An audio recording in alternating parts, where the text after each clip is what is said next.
So guys, the question on the table is number 23. And so let's read the question quick because I don't have context for it. And then we'll get into it. Which one? Both? Oh, thank you. Okay, so number 23 says this. The ionic substances, potassium fluoride, calcium oxide, and scandium nitride are isoelectronic. They have the same number of electrons. Examine the lattice energies of these substances and account for the trends that you observe. So the thing that immediately catches my eye on this, Cole, is that potassium's +1, fluorine's -1. Calcium's +2, oxygen's -2. Scandium's +3, nitride is -3. So I'm going to guess that they are in order of increasing lattice energy based upon their charges. And so as the magnitude of charge changes, the strength of the lattice goes up. Then remember, the secondary predictor is the size of the ions, and so size is inversely related to strength. So the bigger the ions, the weaker the lattice. Am I okay? Okay. Guys, others, things? Are we good? Okay, so guys, you can put your homework away, obviously. We're going to get this recorded, and then I printed part of your notes for you today. You'll see why in a minute. So, Spencer, were you good in this assignment? What? Does it really matter, I wonder? I don't know. Recording.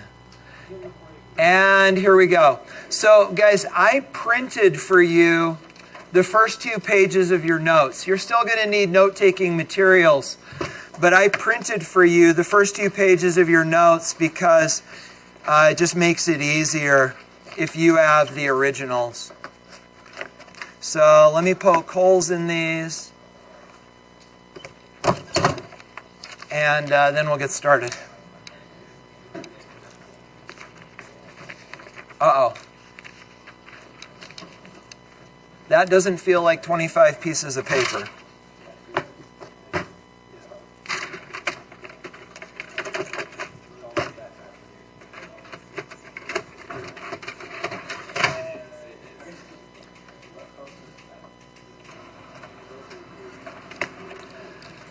Hey, so guys, while this is never mind, I don't want to talk over the printer.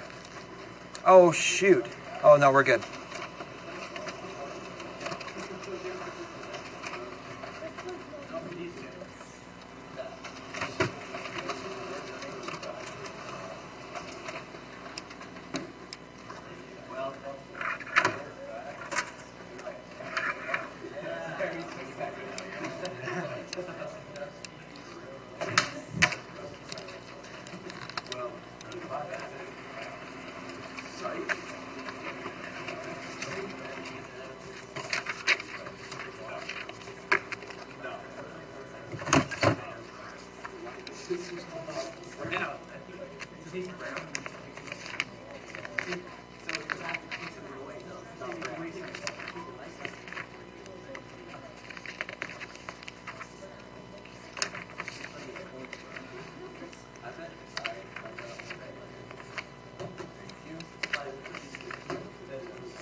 All right.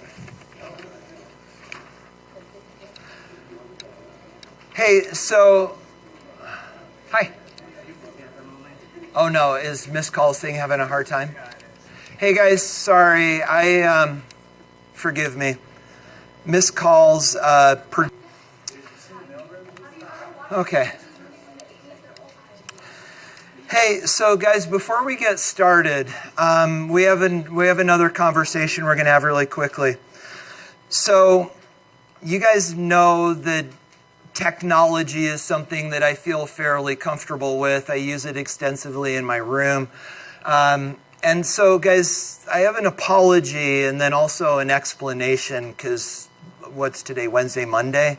So, guys, on Monday during lab class, I was talking with you about some of the things that we're going to use in the future to support you in your learning. And, guys, something happened. I don't even know if you guys picked up on this, but I did, and it freaked me out.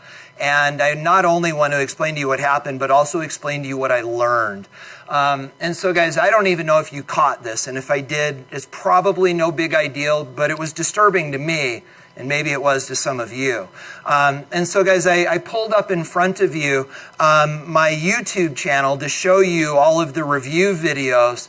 And as I just glanced at the screen as I was looking for the playlist, and there was all sorts of like skanky crap. Did any of you catch this?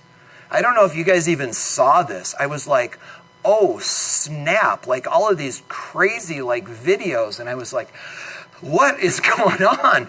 And so I moved the thing off the screen, and then I'm like, what on earth happened? And guys, if you didn't see it, that's awesome, but I did, and it freaked me out. And so I want to explain to you what I learned. So guys, it turns out that, and this isn't true if you're watching YouTube videos on a web browser, but if you're doing this on your phone, guys, this is, I'm like, what just happened? And this is what I learned. If you're watching YouTube videos on your phone, you may have noticed that there's a little tab down at the bottom that says Shorts. They're basically like, this is YouTube's ability, like their attempt to compete with TikTok. So there's all these little short videos. And over the weekend, I was bored, and I'm afraid to even do this, but okay, so yeah, don't do that. So I clicked on Shorts, and it just feeds you these videos like it does on TikTok. And I was like, oh, that's interesting. It's a dog, and it's somebody jumping off a bridge. And then all of a sudden, the videos got really skanky, and I just started thumbing through them, trying to get rid of them. Well, guys, it turns out that because these videos autoplay, and so when it shows up on your screen, whether you watch it or not, it goes into your history. And that's actually what happened, that I was thumbing through these videos and it just got weird, so I shut off YouTube, but every single one of those videos showed up in my watch history. I was like, oh my gosh, that's horrible. So anyway, guys, lesson learned on my part, but it's also, I think, a bigger lesson about, guys, holy smokes, everything that we do online could be out there for the world to see. So anyway, I learned my lesson. It's like, I'm not watching, don't go to Shorts, because it's going to bring you weird stuff, and then the world. Anyway, so guys, if you saw that, I apologize. It disturbed me. And if you saw it and it disturbed you, that's what happened. And oh my goodness, lesson learned on my part. And oh my. So really, none of you guys caught that? Oh, thank goodness. Okay, so none of us are scarred for life, and that's good. Okay, so let me get rid of this. And guys, here we go. So let me explain to you what we're doing today. So guys, last time in class, we did an introduction to bonding, and then we did a deep dive on ionic bonding. Now guys, today what we're going to do is we're going to have a similar conversation about covalent bonding, but before we do, we're going to have a comparison conversation, and I printed this for you. But guys, you'll notice that the last bullet in each of these lines, there's two, each of these clusters, is the word why. And guys, that's the important bit. So obviously you've got all of this information in front of you. The pivotal idea is the why. So guys, when you think about ionically bonded substances, I would strongly encourage you to write this down with me. Guys, think table salt. It's really nice to have an example in your mind that you can anchor these ideas to. So when you think ionically bonded substance, think table salt. So what is table salt like? Well, it's a solid at room temperature. And, oops, I didn't switch over to pointer. So guys, table salt is a solid at room temperature. In addition to that, it is crystalline, crystals of salt. In addition to that, these salt crystals have flat surfaces, sharp edges, and they are very, very brittle. In addition to that, when ionic substances break, they break leaving smooth, flat surfaces, and they have very, very, very high melting points. Guys, the question is why? Why are all of these things true? And there's a single answer to that question. What is it? Say it again. So the bonds are strong, but guys, it's deeper than that, given what you learned last time. Why are all of these things true? What do you now know about salts that you didn't know before? Say it again. It's all about the lattices, y'all. Guys, that's the answer to all of these questions. Why are all of these things true? And the answer is the lattice. So, and the very strong lattice. So solids are room temperature. Why can't the room melt salt? Because the lattice is strong. Why are these crystalline? Because the lattice is organized. Why is this brittle? We'll talk in a minute. It's because of the lattice. Why do these break with smooth surfaces? It's because of the lattice. Why do they have high melting points? It's because of the lattice. So guys, all this ties back to the lattice. That's this. But what I'd like to do is talk with you about the idea of brittle. So guys, when we say something is brittle, it means if we hit it, it actually shatters. It almost explodes. You hit it and it falls apart very readily. Guys, the question is why? Why would a lattice make a substance brittle? You're going to find this fascinating. Check this out. So guys, what are the gray guys?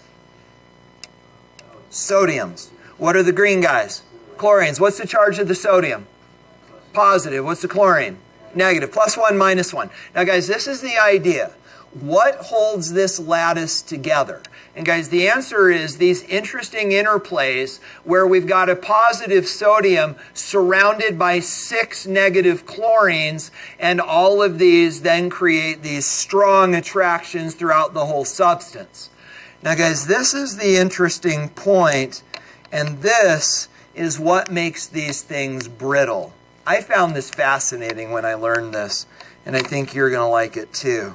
So guys, here's the idea. Let me free this up. Okay, so the idea is this. If you look at and some of you are going to pick up on this really quickly. If you look at the organization of the crystal, all of the negatives are associated with positives, and all of the positives are associated with negatives, right? Now guys, what happens if you hit this with a hammer? Salt crystal with a hammer. Well guys, literally what happens is it causes the lattice to shift. Do you see it? Now what is true of the alignments? Now, do you see? I'm going to pin this a little bit so I can move my fingers around. Guys, now the negatives are aligned with negatives and the positives are aligned with positives, and that's not attraction. What is it? And it blows apart. The exact same forces that cause attraction, if we can shift the lattice by the width of one atom, guys, turns into repulsion and the thing blows apart. That is why ionically bonded substances are so brittle, because the balance between attraction and repulsion is so very slight. Do you get the idea? It's kind of interesting to me. So, guys, if these things are true of ionically bonded substances, what are then true of covalently bonded substances? So, guys, the first thing we need is we need a covalently bonded substance to be thinking about. Oops. I like to use water and sometimes sugar as my examples. So guys, what do we know about covalently bonded substances? Well, they can be solids, liquids, or gases. Water is a liquid, sugar is a solid at room temperature. They have low melting points. Guys, if you don't believe this, try it at home. Go to your stove, put a saucepan on your stove, and dump a bunch of salt in it and turn it on to high. Nothing's going to happen. You're going to end up with really hot salt. But guys, what if you put sugar in the pan and turn it on to high? It melts. That's how we make hard candies. So guys, we can melt sugar in our kitchens, but we can't melt salt. In addition to that, guys, our covalently bonded substances tend to vaporize very easily. They tend to be ductile, which means stretchy, and they tend to be malleable, which means squishy. But guys, the question is, why are all of these things true? Why is this true? Why do these descriptors apply to things like sugar and water and other covalent substances? What is it that makes these things true about covalent substances?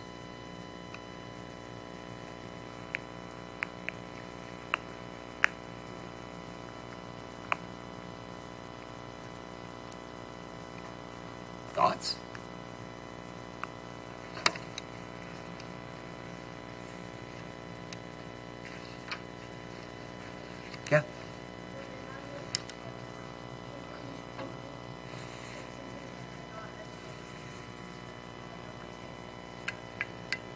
Perhaps, but interestingly, sugar can have lower entropy than salt. They're both crystalline, which means low entropy to begin with.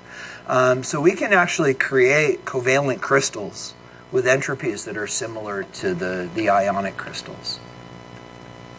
Other ideas, y'all? Say it again. Okay, so some of it's about the organization of the lattice. Try this. Are ionic substances different than covalent substances? Certainly. So really the question that we're getting at is, why are covalent substances different than ionic substances? So guys, the ionic substances' behaviors are based upon the lattice. Covalent substances are different. So how is the lattice different? So take, for example, ice. This is ice. So guys, what in this representation, this model, what in this representation represents the covalent bonds? Not the purple sticks. Guys, what in this model represents the covalent bonds? They're hard to see. Yeah, these little nubbins, they're hard to see when they're stuck together. But guys, these little nubbins represent the covalent bonds. Remember, we're talking about covalently bonded substances, right? But guys, the covalent bonds are not the things that determine the behavior of this substance. What is it that determines the behavior of ice if it's not the covalent bonds? But what holds the lattice together? The intermolecular forces. Guys, that's the difference. The behavior of ionic substances is dependent upon the lattice. And this is held together with ionic bonds. But guys, understand the behavior of a covalent substance is not dependent upon the covalent bonds. This is dependent upon intermolecular forces. The weak attractions that exist between polar molecules. And guys, that is why covalent substances behave so much differently, because these intermolecular forces are weak. As a result, they can be liquids and even gases at room temperature because the IMFs can't hold them together. They melt really easily because the IMFs can't hold them together. They have they vaporize easily, highly volatile because this is all about the intermolecular forces being weak. So guys, understand the behavior of covalent substances isn't about the covalent bonds. It's about the intermolecular forces that exist between those molecules. Do you see the difference? So then it brings up an interesting question. What if we could hold a crystal together with covalent bonds? Not intermolecular forces, but guys, what if we could hold a crystal together with covalent bonds? And the answer is you get this. You know what this is? It's diamond.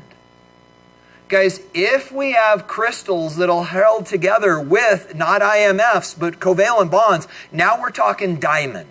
So guys, understand covalent bonds are way stronger than ionic bonds. It's just most covalent substances are not held together with those covalent bonds. They're held together with intermolecular forces. Covalent bonds make really strong structures. It's just that in most covalent substances, the bonds don't hold the whole thing together. It's intermolecular forces that do. So guys, questions or thoughts about this? We're going to build on this more throughout the next couple of units. Yeah.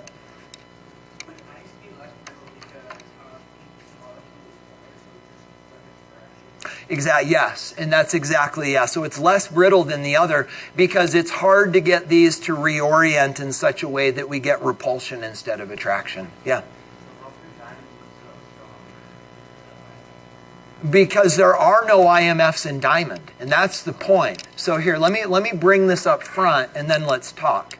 So Again, in ice, where are the covalent bonds? And they're in here, right? But that's not what holds the whole ice crystal together. The thing that holds the whole ice crystal together are these purple sticks, which are the intermolecular forces, which are weak. Now, where are the covalent bonds in diamond? They are the forces that hold the entire thing together, and that's why they're so stinking strong. Yeah. Is that okay, y'all? Okay. So, guys, this then brings us to our deeper dive on ionic bonding or covalent bonding. And guys, you may remember last time, and flip your paper over and we can look at this. Guys, you may remember last time in class, we talked about what is it that makes ionic bonding work. And we talked about an exchange of electrons that creates ions, that creates attraction, and that then creates the lattice. So guys, without reading over the notes, how does ionic bonding work? If covalent bonding is stealing, if ionic bonding is stealing, how does covalent bonding work? Sharing. Sharing what? Guys, at this point you should be ashamed. Covalent bonding results from the sharing of electrons. And guys, you may remember back in general chemistry last year, we did stuff like this. We said oxygen has got 6 valence electrons, and hydrogen comes along and it sticks an electron in there, and they share, and that creates a bond. And another hydrogen comes along and they share, and that creates a bond. But guys, if you think about what's being shared, when you learned this last year, every single one of you should have raised your hands and said, that's stupid. Because guys, this is an electron, and what's its charge? Negative. And this is an electron, and what's its charge? What do similar charges do? They don't attract, they repel. So guys, when these electrons come together, when these electrons get shared, that does not create attraction. That creates repulsion. So if sharing electrons creates repulsion, then how does covalent bonding really work? You see the problem? Guys, the answer is fascinating. Look at your notes in front of you, and we're going to doctor these things up. So guys, covalent bonding, yes, is created by the sharing of electrons. But it brings us to this interesting question. Why does sharing electrons, because electrons are negative, how does this create a net attractive force between these two atoms? How does this make attraction rather than repulsion? And guys, the answer is found in these pictures. Be ready to draw these pictures. Guys, be ready to draw into these.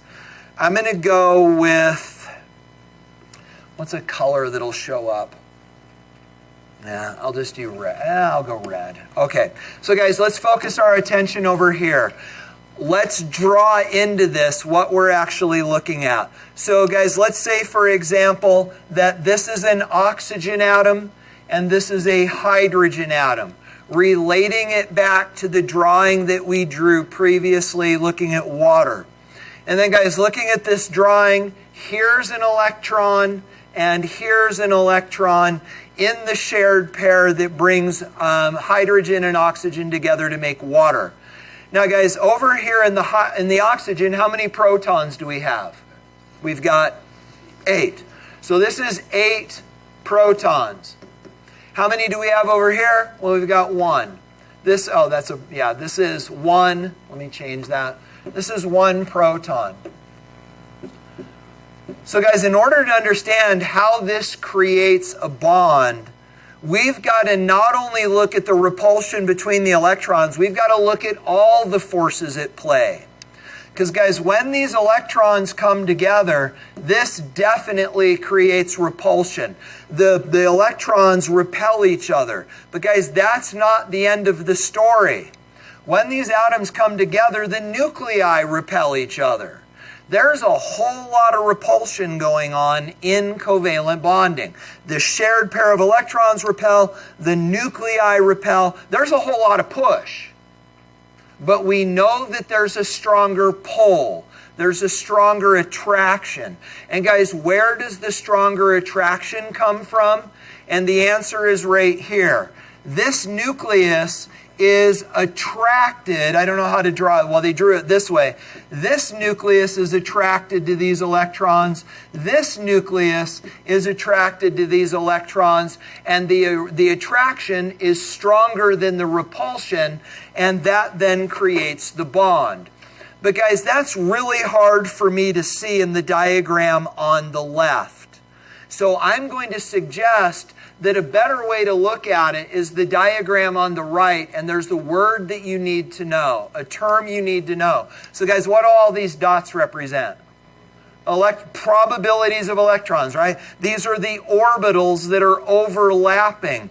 And so guys, you'll see that what we've got in here is we've actually got the two electrons. Draw this in with me, guys. We've got the two electrons from the shared pair of electrons. So over here, we've got 8 protons. This is oxygen. Over here, we've got 1 proton. This is hydrogen.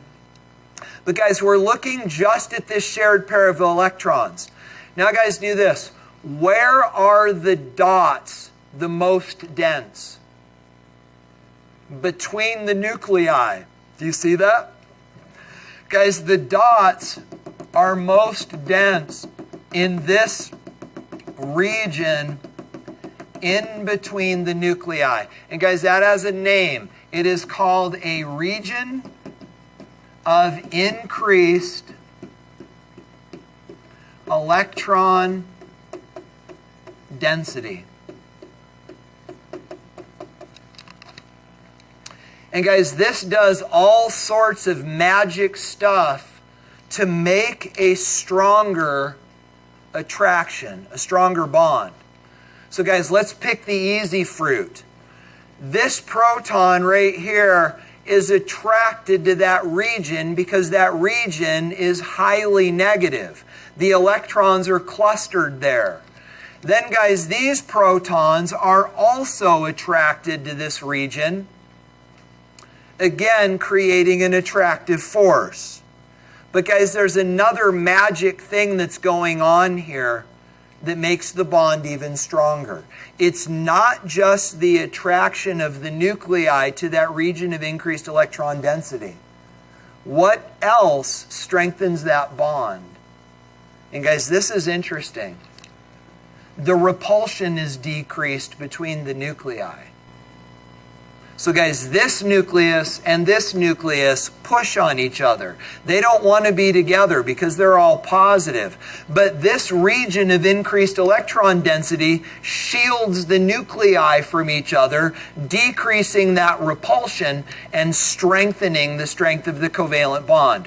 So guys, bottom line, and you may need to write this down if this isn't clicking with you, this bond becomes strong for 2 reasons. 1, the nuclei are attracted to the region of increased electron density. And then number 2, that region of increased electron density shields the nuclei from each other. That's the total story. Yeah?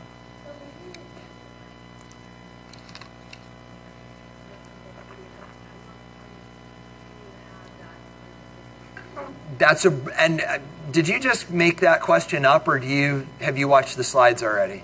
That's the next slide. That's exactly what we're going to talk about. So guys, and so let me sort of paraphrase, if I could, the question, because it's important. So like at what distance, when does this maximize? When does that, and the shielding and the attraction, when does that happen? And so first of all, it's random, right? So these 2 atoms have just got to come together. So remember the collision theory, right? So the hydrogen and the oxygen have got to collide. But as they begin to collide, their nuclei their electron clouds start to overlap. And as they start to overlap, all of these forces start to come into play. The electrons repel each other, the nuclei repel each other. We get this region of increased electron density in the middle, we get attraction, and sometimes the attraction is greater than the repulsion and they bond. Sometimes the repulsion is greater than the attraction and they don't bond. So really it's the interplay of these forces that determine whether or not things will bond together. But we can actually look at that more graphically, and I'll show you in just a second. So guys, you good on these two ideas? Nuclei are attracted to the region of increased electron density, and then the region shields the nuclei, decreasing a little bit the repulsion, strengthening the bond. Is that good? Okay. So, guys, rather than show you this relative to hydrogen and oxygen, guys, the video that I have is actually hydrogen to hydrogen. So, Kaylee, this is the answer to your question. When two hydrogen atoms approach one another. So there she is. So guys, here's what we've got. Over here in the upper right-hand corner, we've got two hydrogen atoms. Notice that you can see the clouds of their 1s electrons doing their thing. But then guys, look at the graph. We've got distance between, thank you. We've got distance between the nuclei, and then we've got energy. Guys, I know that we struggled with this last time in class. Why do things happen? Why do balls roll downhill? Why does methane burn? Why does iron rust? Why do things happen? They give away energy. What kind of energy? Gibbs free energy. So guys, this is the amount of energy that this system possesses. So these two atoms, just by random chance, are going to come closer together. Here's what happens. Weak attractive forces operate between them. As they approach more closely, their 1s orbitals overlap more extensively, and covalent bond formation occurs. Guys, can you see the region of increased electron density between the nuclei? But it doesn't stop there. As the atoms move still closer, now the atoms are even closer together. What starts to happen when they get even closer together? The nuclei start to repel. There isn't enough electron density between the nuclei for them to stay that close together, and the repulsion becomes more important, and they spread back out. Together, the electron pair that forms the bond does not effectively screen the nuclei from one another, and nuclear repulsion becomes more important. The minimum energy structure in which the nuclei are separated. Now the repulsion pushes them apart.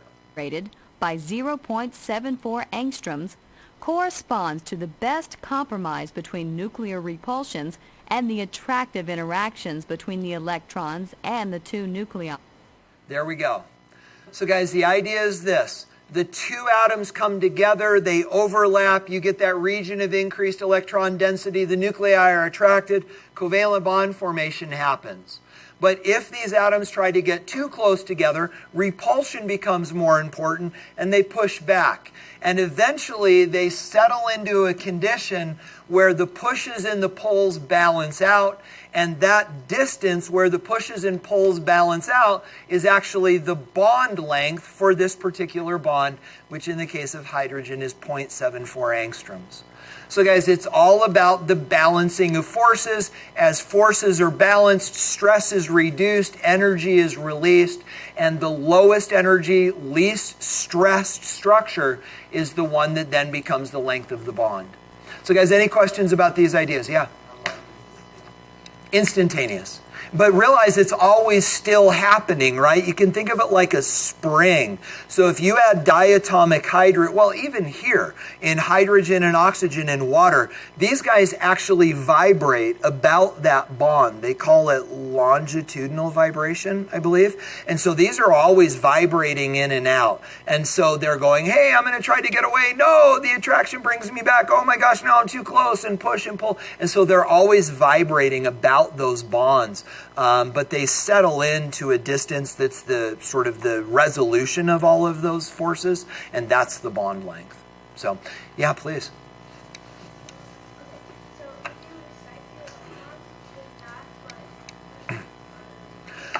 Well, so let's not say electrons yet. What if we dump energy into this, right? So if we dump energy into this, if we dump in 436 kilojoules per mole, and we could do the math to figure out per bond, the idea is if we dump in this much energy, we can actually add enough energy to bring the energy or the attraction to zero. And when that happens, the bond breaks. And so, yeah, so when we dump in energy, we can dump in enough energy to make this vibration strong enough that it breaks these two things apart. And that's actually what's called bond dissociation energy that we're going to talk about in the next unit. So, yeah. Guys, you good on all of this? We're good? Okay. So, guys, moving forward then into this idea of covalently bonded structures. So, guys, the next thing that we need to talk about then are Lewis dot molecular structures. And so, guys, we've done these to death.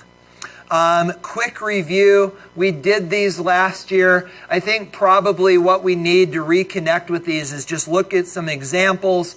If you need to write any of this down as reminders, you can certainly do that. But guys, when we draw Lewis dot molecular structures, remember doing these last year, guys, when we draw these, first, just little reminders that might be helpful. First of all, the central atom tends to be the one with most bonding sites. Guys, in addition to this, many times chemical formulas are written in the order that the atoms bond. For example, you may remember having to draw the Lewis dot structure for acetic acid, and we found out that we write it like this because it means carbon is bonded to 3 hydrogens, is bonded to carbon, double bond to oxygen to hydrogen. And we found out that we write this molecule out like that because it gives us some insights into structure. Then, guys, number 3, many times when we have more complex atoms, the central atoms are written with then the things that surround them following. For example, if we have something like CH3, CH2, CH2OH, that would be a carbon bonded to 3, bonded to a carbon, bonded to 2, bonded to a carbon, bonded to 2, bonded to an oxygen, hydrogen. So many times they string these things out in ways that tell us structure. So guys, when we draw Lewis dot structures, we always begin by single bonding everything together. And guys, when we do this, please remember that hydrogen can never be in the middle because it only has one bonding site. And then guys, please remember that the halogens have got to be filled first when you're placing the additional electrons, because halogens also only have one bonding site, but they have 7 valence electrons. And as a result, we need to place those unbonded electrons around halogens because they can't create multiple bonds. So guys, I know that that was a very, very fast reminder about how these things work. So what I'd like to do is I'd like to do a couple examples with you. So let's do this together. In your notes, we are going to draw the Lewis dot structure for BRCN. Guys, I'm going to do this one in front of you. I'm not going to ask you to do it first. We're just going to get started. So guys, the first thing that we're going to do is we are going to put everything on the board and we're going to single bond it. Now guys, quick point. Why is carbon in the middle? And the answer is not always because carbon is in the middle in the formula. So why is carbon in the middle? Guys, don't write this down, but the idea is this. Bromine is a halogen. That means that bromine has got 7 valence electrons. Carbon has 1, 2, 3, 4 valence electrons. And we take the electrons in the s orbital and we spread them out. And then guys, nitrogen has got 5 valence electrons. So why is carbon in the middle? It's got the most bonding sites. Guys, bromine has 1, carbon has 4, nitrogen has 3. So carbon is in the middle because it's got the most bonding sites. Now guys, at this point, the next thing we need to do is add up valence electrons. Bromine has 7, carbon has 4, nitrogen has 5. That's a total of 16. Is this starting to come back to you a little bit? Then guys, at that point, what we need to do is we need to identify the number of electrons that are already on the screen. We have 2 bonds. Remember, a bond is a shared pair. So this would be 2, and that would be 2 for a total of 4. And that leaves us 12 electrons. Now we've got to get those 12 electrons on the screen. Does it matter where they go? Yes, in this case it does. Normally the answer is no. You can put them wherever you want. But guys, why does it matter in this case? Because bromine is a halogen. Halogens only have one bonding site, so we have to fill up the rest of the orbital spaces in a halogen with unbonded electrons. So guys, we just put 6 of our 12 electrons on the screen. So now we've got 6 left. 12 total, 12 remaining, 6 on the screen, 6 left. Now does it matter where they go? Not at all. We could put all 6 of them on the nitrogen and leave the carbon alone. We could put 2 on the carbon and 4 on the nitrogen. We could put 4 on the carbon and 2 on the nitrogen. It does not matter. So guys, when you get to college, when your university professors teach you how to do these, some of them may show you different ways of doing these, where there's all these weird accounting things about tracking electrons and all this other stuff. Guys, don't listen. Do them the way that I'm showing you, because these are easier. You get to the same place and they'll save your butt. So guys, seriously, just trust me on this. Learn this and take it to college with you. So, what do you want to do with the electrons? 4 and 2, 2 and 4, or none and 6? None and 6? All right, we're living dangerous. None and 6. So now, guys, at this point, the last step in the process is check the octet rule. So does bromine have 8 electrons around it? Yeah. Does the nitrogen have 8 electrons around it? Yeah. Does the carbon have 8? It doesn't. So guys, please don't do anything until I tell you. So what we need to do is we need to give carbon more electrons. We do that by creating multiple bonds. So we come along and we take off 2 electrons and we push them into the middle, creating multiple bonds. Except for what I just did is illegal. Why? Bromine can't form multiple bonds. It's only got one bonding site. Nitrogen can form multiple bonds. So now do this with me. Oh shoot. Take off 2 electrons, move those electrons into the middle. Now, nitrogen still has a complete octet, and carbon's getting closer. It's got 6 now electrons, but guys, we're still not there. So now we need to pull another set of electrons off of nitrogen, move those into the middle. Now everybody's got a full octet, and the molecule looks like this. It's a triple bond to the nitrogen and a single bond to the bromine. You guys good there? You okay? Okay. So guys, if you're good with that one, what I'd like to do is I'd like you now to do carbon dioxide. Please do carbon dioxide in your notes.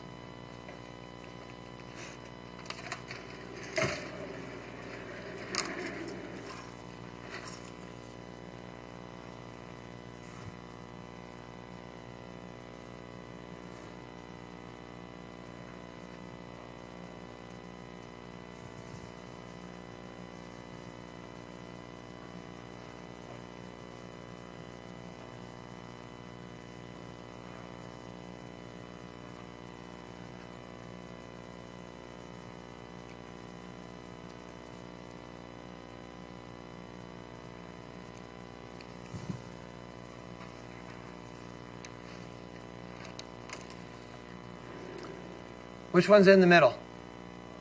Why carbon? Most bonding sites.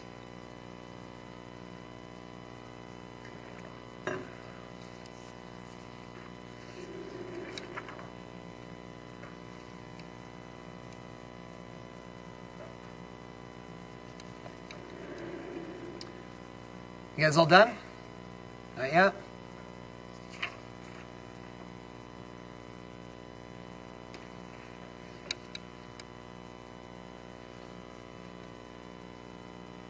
So guys, there is the possibility that we're going to end up extending past the break. We'll be fine. We'll still take a break, and we'll be fine in lab. You guys done now? This is the last thing we're doing.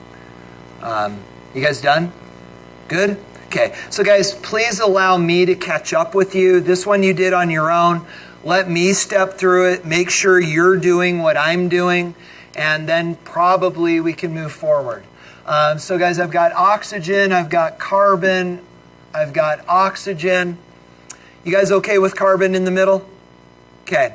Then guys, we need electrons. We've got 4. We've got 12. That gives us, is that right, 16? Did I do that okay? Then 4 on the board. That leaves us 12. Now guys, because none of these are halogens, it truly doesn't matter where we put them.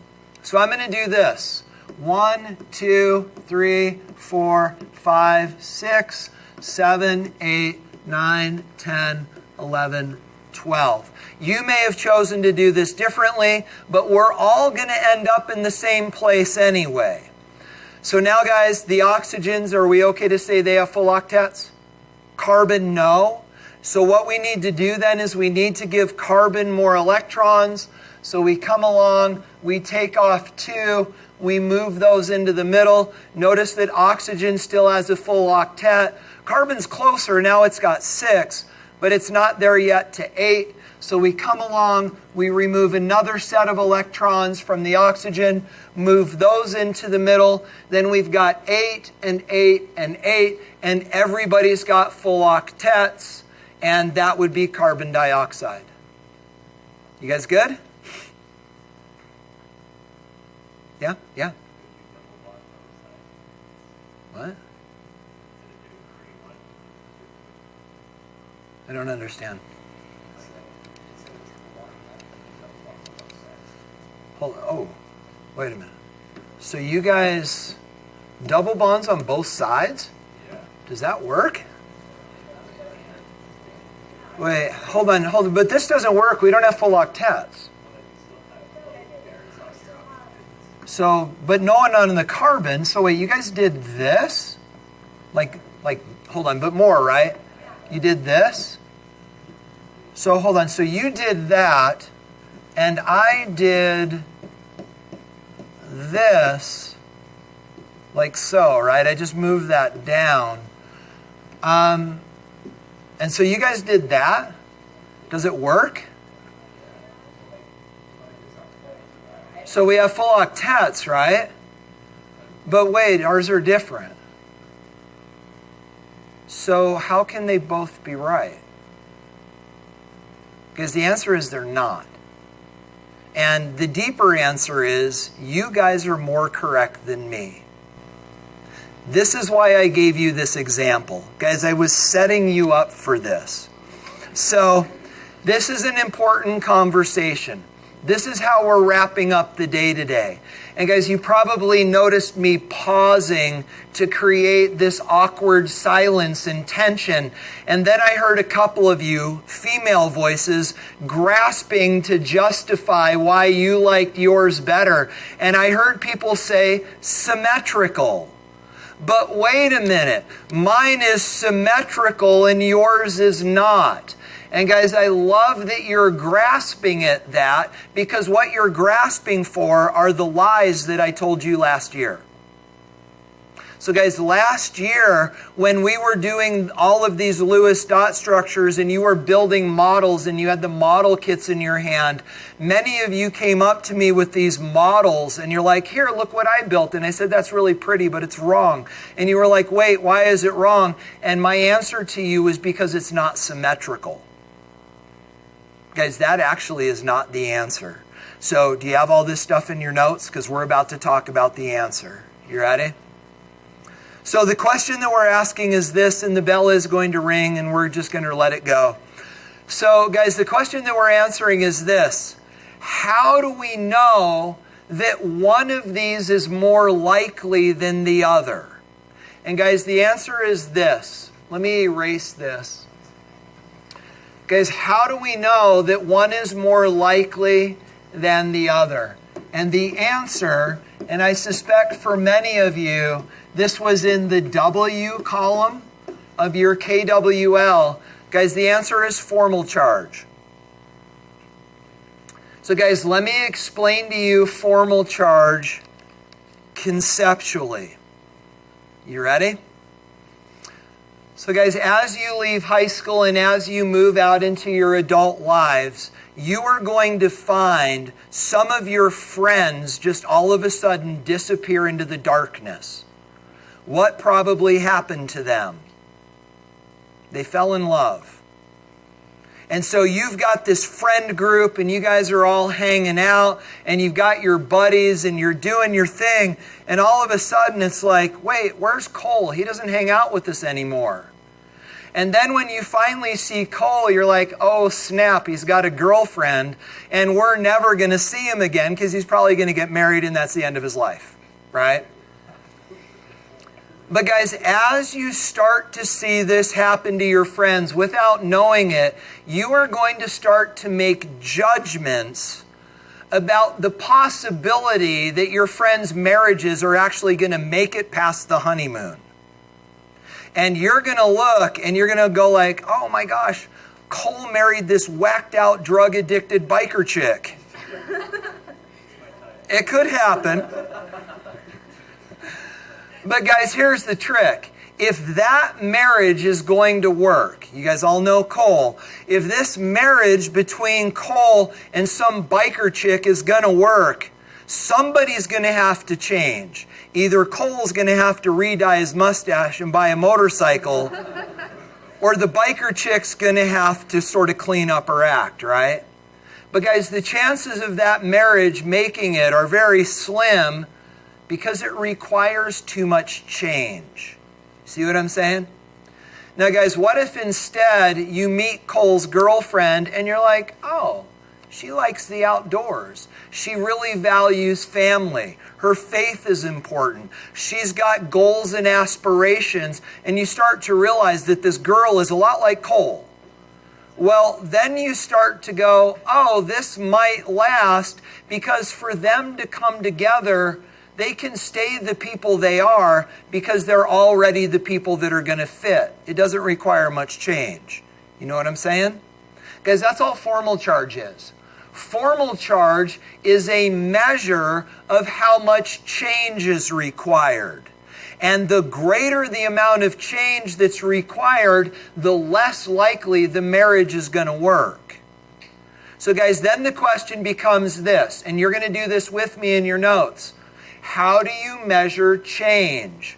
Or more importantly, what is changing? And guys, the answer when we're talking about bonding is electron structures. So guys, do this with me. Finding oxygen, this is how you calculate formal charge. Finding oxygen on the periodic table, how many valence electrons does it have? How many does carbon have? Okay, so here's what you're going to do. You're going to write that down. Oxygen has got 6, carbon has 4, oxygen has 6, oxygen has 6, carbon has 4, oxygen has 6. So guys, that's the before picture. That's Cole looking like he currently does, and then his new wife looking like a biker chick smoking weed, right? That's who they were before the marriage. So now what we need is we need the after picture. What does it look like when they're married together? And here's the way to do this. And guys, we're going to start over here on the left. Here's the way to do this. Every electron is a point. Every bond is 1 point. So 1, 2, 3, 4, 5, 6. Then on the carbon, can you see okay, Josh? On the carbon, 1, 2, 3, 4. Bonds count for 1. Then on the oxygen, 1, 2, 3, 4, 5, 6. Now guys, do the same over here. On this oxygen, 1, 2, 3, 4, 5. What about the carbon? 4. What about the oxygen? 1, 2, 3, 4, 5, 6, 7. Now guys, what you're going to do is you're going to subtract. 6 minus 6 is 0. 4 minus 4 is 0. 6 minus 6 is 0. Not much change. 6 minus 5, 1. 4 minus 4, 0. 6 minus 7, negative 1. That one required more change. Now, guys, this is where you've got to pay close attention, because if you explain this wrong on the AP test, you will get no credit. So, guys, the questions that you will see on the AP test go like this. There are two possible, and here's the word, conformations. There are two possible conformations for carbon dioxide. Which one is favored? Because, guys, understand, there are some carbon dioxide molecules that look like this. This isn't wrong. It fulfills the octet rule. It just isn't favored because it causes too much change. So, guys, never say this one is right. What you're going to say is this one is favored. But then the question is this. How do you justify the answer that this one is favored? Here's the mistake that you're going to make. You're going to say the one on the left is favored because its formal charge is lower. Because that's not true. The one on the left does not have a lower formal charge. Check this out. What's 0 plus 0 plus 0? What's negative 1 plus 0 plus 1? Also 0. Their formal charges are the same. So now, guys, call time out for a minute. What if you do these and their formal charges don't add up to 0? Your Lewis dot structure is broken. Did you catch that? So, guys, if you do these formal charges and they don't add up to 0, then you're not even, that's not even right. It's just you got to redo the Lewis dot structure. So, guys, how then do we talk about the one on the left being favored? And here's how you do it. The conformation on the left minimizes the formal charges on the individual atoms. Do you see the distinction? The structure on the left, the conformation on the left, is favored, not right, it is favored because it minimizes the formal charges on the individual atoms. That's the way to explain this.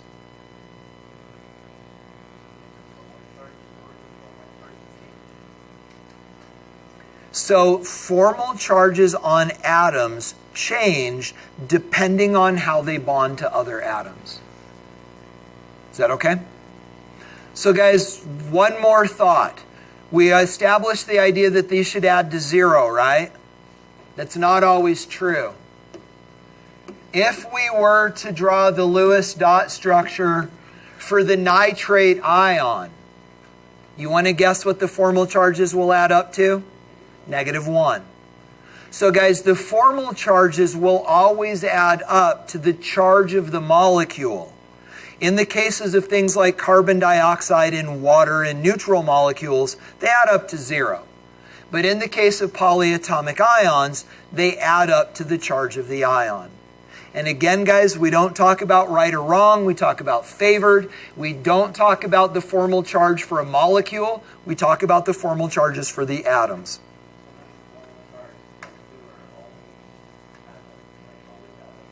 No, they always. So the formal charges will always add up to the charge of the molecule. If it's a neutral molecule, it's 0. If it's a polyatomic ion, it's the charge of the ion. You guys good? Okay. So, guys, this then is where we are. Come on. Homework. This is all the stuff about figuring out formal charge. Here's how to calculate formal charge, which we just did. And there's your homework. So, guys, take a 5-minute break. When you come back, grab your